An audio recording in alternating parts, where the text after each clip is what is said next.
सियासत में पोस्टर के काफी मायने हैं। कभी पोस्टर के जरिए बिहार में विरोधी दल पर निशाना साधा जाता है तो कभी अपने नेता का गुणगान किया जाता है। कुछ ऐसा ही पोस्टर तेजस्वी यादव के आवास के बाहर तेजस्वी के समर्थक भाई धर्मेंद्र मुखिया ने लगाया है। इस पोस्टर में तेजस्वी को नायक और शेर दोनों ही बताया गया है। आपको बता दें कि तेजस्वी भी कई बार अपने आप को शेर का बेटा कह चुके हैं। इस बार इनके समर्थक भाई धर्मेंद्र ने तेजस्वी को ही शेर बताने का काम किया और पूरी खबर पर पटना से ज्यादा जानकारी दे रहे हैं न्यूज़ 18 संवाददाता अमित कुमार। सियासत में पोस्टर के कई मायने हैं। कभी पोस्टर के जरिए अपने विरोधी पर निशाना साधा जाता है तो कभी अपने नेता का वखान किया जाता है।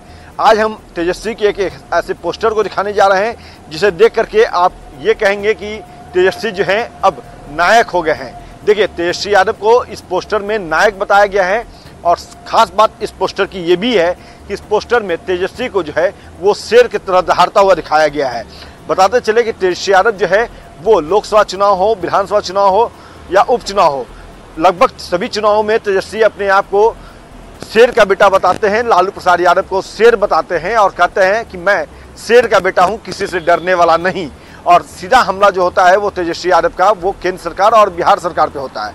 लेकिन यहाँ पे इस पोस्टर में तेजस्वी को ही शेर के रूप में दिखाया गया है और तेजस्वी को जो है वो नायक बताया गया है। ये पोस्टर जो है वो भाई धर्मेंद्र मुखिया के द्वारा लगाया गया है, जिनकी तस्वीर भी इस पोस्टर में है। तो कहीं ना कहीं कह सकते हैं कि पोस्टर के जरिए विरोधियों पर निशाना साधना और अपने नेताओं को खुश करना बिहार की सियासत की कह सकते हैं तो एक पहचान सी बन चुकी है जो इस पोस्टर में नजर आ रही है। अमित कुमार, न्यूज़ 18 पटना। तो बीजेपी के दिल्ली स्थित मुख्यालय में मुख्यमंत्री परिषद की अहम बैठक आज भी चल रही है और इस बैठक में बीजेपी शासित राज्यों के मुख्यमंत्री और कई केंद्रीय मंत्रियों की मौजूदगी है। पीएम मोदी भी दूसरे दिन इस बैठक में शामिल हो रहे हैं। लोकसभा चुनाव के नतीजों के बाद हो रही ये बैठक पार्टी के प्रदर्शन पर चर्चा अपने आप में बहुत खास हो जाती है। साथ ही आगे की रणनीति क्या होगी इस पर भी मंथन किया जा रहा है। इस बैठक में बिहार के दोनों डिप्टी सीएम, चाहे वो सम्राट चौधरी हो या फिर विजय सिन्हा, वो भी शामिल हैं।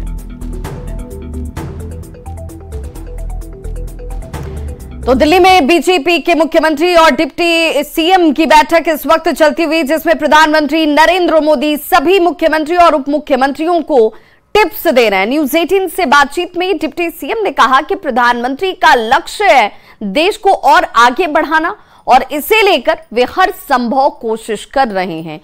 प्रधानमंत्री सभी मुख्यमंत्रियों को देश में सुशासन स्थापित करने के लिए मंत्र देते नजर आ रहे हैं। मंत्रिपरिषद की बैठक में माननीय प्रधानमंत्री जी का सभी स्टेट के जो हमारे मुख्यमंत्री उप मुख्यमंत्री हैं सबके विचार आते हैं। अच्छे कार्यों को हम लोग सब एक दूसरे को आदान प्रदान करते हैं और आज जो ज्वलंत समस्या है, हम कैसे सुशासन स्थापित करें, कैसे विकसित भारत, विकसित बिहार, विकसित राज्य को आगे बढ़ाएं और किस तरह से हम ज्यादा से ज्यादा लोगों को पूरी तरह से पारदर्शिता के साथ सरकार की योजनाओं का लाभ पहुंचाएं।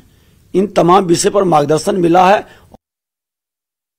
तो नीति आयोग की बैठक में ममता बनर्जी के मीटिंग छोड़ी और माइक बंद करने के आरोप पर सियासत जारी है। आरजेडी के पूर्व एमएलसी सुनील कुमार सिंह ने इसे चिंता का विषय बता दिया। आरजेडी नेता ने कहा कि यह गंभीर विषय है और ऐसे में लोकतंत्र आखिर बचेगा कैसे। वहीं खुद की सदस्यता रद्द करने पर सुनील सिंह ने कहा कि 2 दिन पहले लोकतंत्र के मंदिर में लोकतंत्र की हत्या की गई थी। नीतीश कुमार के अहंकार को संतुष्ट करने के लिए ये कार्रवाई मेरे ऊपर की गई। से लोकतंत्र बचेगा, ये बहुत ही चिंता का विषय है पूरे देश के लिए। और आपने अभी देखा भी होगा 2 दिन पूर्व कि किस तरह लोकतंत्र के मंदिर में लोकतंत्र की हत्या कर दी गई। तो देखिए, ये तो बड़ा ही दुर्भाग्यपूर्ण है। सदस्यता रद्द को लेकर के आपके एनडीए के नेता लोग बोल रहे हैं कि मालूम नहीं है क्या मामला है, क्या हुआ है सर। देखिए, मालूम उनको होना भी नहीं चाहिए क्योंकि ये मात्र नीतीश कुमार के ईगो सेटिस्फेक्शन के लिए सारी कार्रवाई की गई। कांग्रेस के अमेठी से सांसद केएल शर्मा पटना पहुंचे और नीति आयोग की बैठक में ममता बनर्जी के माइक बंद होने के सवाल पर उन्होंने कहा कि हो तो रहा ही है। लोकसभा और राज्यसभा में माइक बंद किए जा रहे हैं, अब नीति आयोग में भी ये बंद हो रहा है। कई मुख्यमंत्रियों ने उसका बायकॉट किया। ममता बनर्जी भी कह रही है कि उनका माइक बंद कर दिया गया था। ये तो हो ही रहा है, लोकसभा में भी और राज्यसभा में बंद हो रहे हैं और अब नीति आयोग में भी बंद हो रहे हैं। तो ममता बनर्जी की नीति आयोग में माइक बंद करने के आरोप पर अब इस पर भी सियासत जारी है। चिराग पासवान ने ममता बनर्जी के आरोप को सरासर गलत बताया। उन्होंने कहा कि जो ममता बनर्जी कह रही हैं ऐसा कुछ है नहीं। चिराग पासवान ने कहा कि ममता बनर्जी झूठ बोल रही हैं।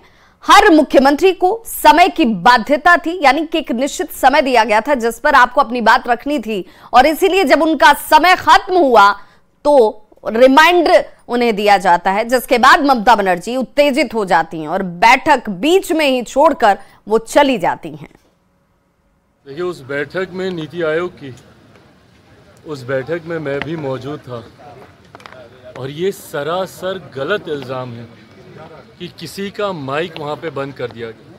पहली बात तो जब ये विपक्ष बोलता है कि माइक बंद कर दे, उस माइक का कंट्रोल वहाँ पे बैठे किसी भी व्यक्ति के हाथ में नहीं होता है, उस व्यक्ति के खुद के हाथ में होता है। तो ज़रूर जैसे तमाम मुख्यमंत्री को दोबारा से नोटिफाई किया गया कि भाई आपका समय समाप्त हो रहा है इस तरीके से, बट उसके बाद जिस तरीके से बंगाल की मुख्यमंत्री ममता बनर्जी जी एकदम से उत्तेजित होकर उस बैठक को बीच में ही छोड़कर चली गई, मुझे लगता है ये आचरण गलत।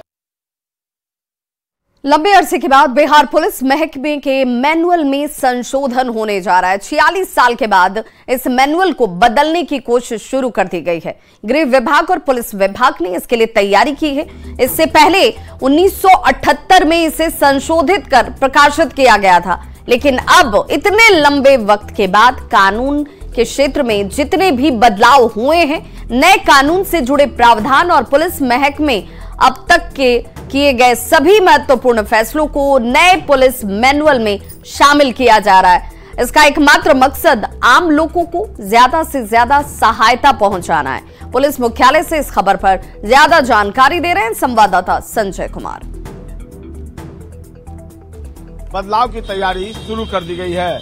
दरअसल अभी तक बिहार में जो पुलिस मैनुअल चला रहा था उसे 1978 में संशोधित कर प्रकाशित किया गया था। इस साल यानी 46 साल बाद इसे फिर से नए रूप में प्रकाशित किया जाएगा। 1978 में इसे संशोधित करके जब प्रकाशित किया गया था तो इतने लंबे समय में कानून के क्षेत्र में जितने भी बदलाव हुए हैं, नए कानून से जुड़े प्रावधान और पुलिस महकमे में अब तक लिए गए सभी महत्वपूर्ण फैसलों को नए पुलिस मैनुअल में समाहित करने की तैयारी है। इन सभी नए बदलावों के अलावा पुलिस से जुड़े सभी जो मौजूदा निर्देश हैं, जो वर्तमान निर्देश हैं, उसको भी इसमें शामिल किया जा रहा है।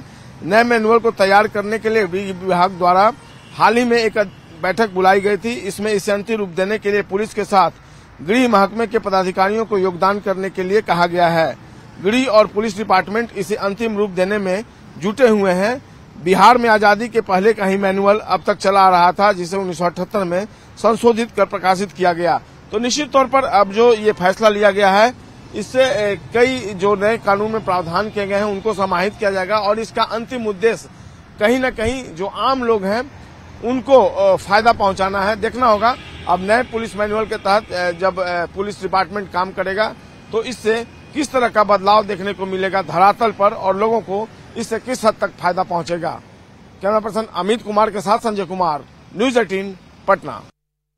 और अब बात नीतीश सरकार के एक बड़े फैसले की जो शिक्षकों पर कहीं न कहीं मेहरबानी करती हुई नजर आती है। सरकार लगातार शिक्षकों के हित में एक से एक फैसले ले रही है। अब सक्षमता परीक्षा पास शिक्षकों के लिए बड़ी खुशखबरी है, जिसमें महिला और दिव्यांग शिक्षकों की ऐच्छिक पोस्टिंग होगी, यानी कि मनचाहा पोस्टिंग उन्हें दिया जाएगा। लेकिन इस श्रेणी में 2 लोग आएंगे, महिला और दिव्यांग, यानी अब उनके पसंद की पोस्टिंग उन्हें मिल जाएगी। जेडीयू ने सोशल मीडिया के ऑफिशियल हैंडल से पोस्ट कर इसकी जानकारी दी है। जेडीयू ने सोशल मीडिया पर पोस्ट कर लिखा है, नीतीश सरकार को सबकी चिंता है। ट्रांसफर में महिला और दिव्यांग शिक्षकों का विशेष तौर पर ख्याल रखा जाएगा। महिला और दिव्यांग शिक्षकों को ऐच्छिक पोस्टिंग मिलेगी ताकि स्कूल आने जाने में उन्हें परेशानी ना हो। बिहार में 1 अगस्त से सक्षमता पास शिक्षकों की काउंसलिंग होनी है।